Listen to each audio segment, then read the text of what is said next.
खुद को पुलिस से बचाने के लिए पुजारिनी तानेगी बेचारे पोल्टू की कनपटी पर बंदूक और करेगी भागने की कोशिश। क्या होता है जब जिस इंसान पर सबसे ज्यादा भरोसा किया जाए वही सबसे बड़ा खतरा बन जाए। सोचिए, जिस घर में कल तक शादी की शहनाइयां गूंज रही थी, उसी घर में आज पुलिस की सायरन चीख रही है। और जिस औरत को सबने बहू समझकर अपनाया, वही पल भर में बंदूक तान ले। आज की कहानी सिर्फ एक खुलासे की नहीं, बल्कि भरोसे, धोखे और एक ऐसे सच की है जो सब कुछ पलट कर रख देता है। कहानी की शुरुआत होती है आहाना से। उसके चेहरे पर आज सिर्फ परेशानी नहीं, बल्कि एक गहरा डर साफ दिख रहा है। ऑफिस का केबिन पूरी तरह शांत, इतनी खामोशी कि दिल की धड़कन तक सुनाई दे जाए। गांगुली सर अपनी कुर्सी से उठकर खिड़की के पास जाते हैं। बाहर देखते हुए गंभीर आवाज में कहते हैं, आहाना, अब और इंतजार नहीं, हमें पुलिस स्टेशन जाना चाहिए। ये सुनते ही आहाना का दिल जोर से धड़क उठता है। वो घबराकर कहती है, सर, अगर वो सच में वही निकली तो सबसे पहले मेरे घर पर बिजली गिरेगी, पोल्टू, ठाकुर जी सब बर्बाद हो जाएंगे। गांगुली सर पलटकर कहते हैं, सच को छुपाना सच जानने से ज्यादा खतरनाक होता है। अगर वो लड़की दुश्मन देश के लिए काम कर रही है तो हर सेकंड कीमती है। कुछ पल की खामोशी। आहाना गहरी सांस लेती है और आखिरकार बोलती है, चलिए सर, जो होगा देखा जाएगा। Cut to police station. कमरे का माहौल भारी है। आहाना और गांगुली सर एक एक करके सारी बातें बताते हैं। फर्जी कंप्यूटर, अचानक भोजपुरी बोलना, हार्ड ड्राइव, अनजान आदमी, धमकियां। जैसे जैसे कहानी आगे बढ़ती है, पुलिस ऑफिसर की आंखें तेज चमकने लगती हैं। वो कुर्सी से आगे झुककर कहता है, अगर ये सब सच है तो ये लड़की वही हो सकती है जिसे हम महीनों से ढूंढ रहे हैं। आहाना का चेहरा सफेद पड़ जाता है। धीमी आवाज में पूछती है, मतलब खतरा मेरे घर में है? पुलिस ऑफिसर बिना रुके जवाब देता है, हाँ, और हो सकता है उसके पास बंदूक भी हो। ये सुनते ही आहाना झटके से खड़ी हो जाती है। बंदूक? सर, अगर पोल्टू के साथ कुछ हो गया तो?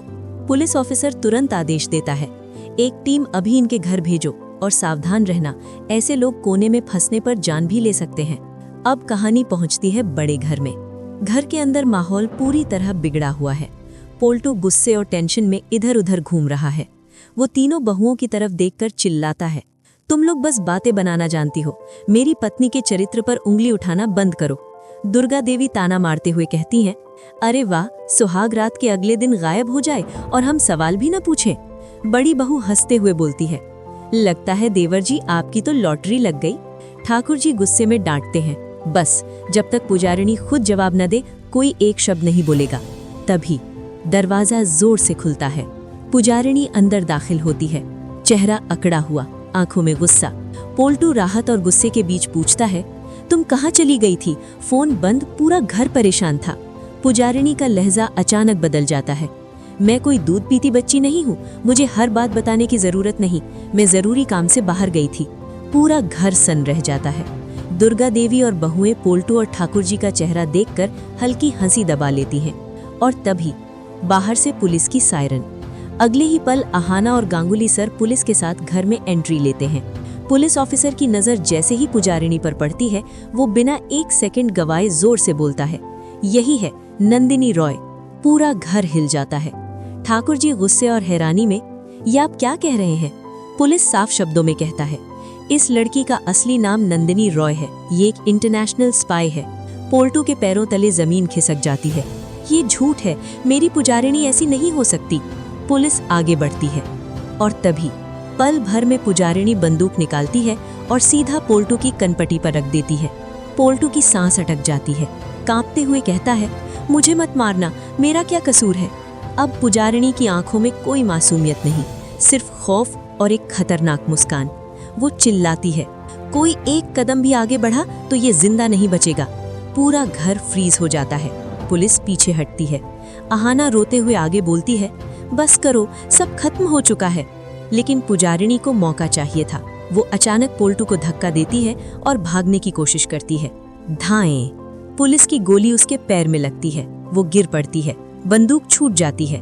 अगले ही पल हथकड़ी लग जाती है। पोल्टू जमीन पर बैठ जाता है, पूरी तरह टूट चुका। रोते हुए बस इतना कहता है, मेरे साथ सब झूठ था।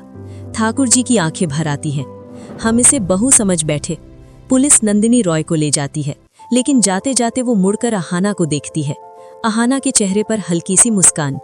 मन ही मन वो सोचती है, सच चाहे जितना भी छुपा लो, एक दिन सामने आ ही जाता है। अब सवाल ये है दोस्तों, क्या नंदिनी रॉय अपना पूरा स्पाई नेटवर्क उगल देगी? क्या पोल्टू इस धोखे से कभी उभर पाएगा? और क्या आहाना के लिए खतरा अब सच में खत्म हो चुका है? अगला एपिसोड होगा अब तक का सबसे बड़ा धमाका, सिर्फ आपके अपने चैनल पर। आहाना ने आज फिर प्रूव कर दिया, दिमाग हो तो ऐसा, क्वीन वाइब्स ओनली।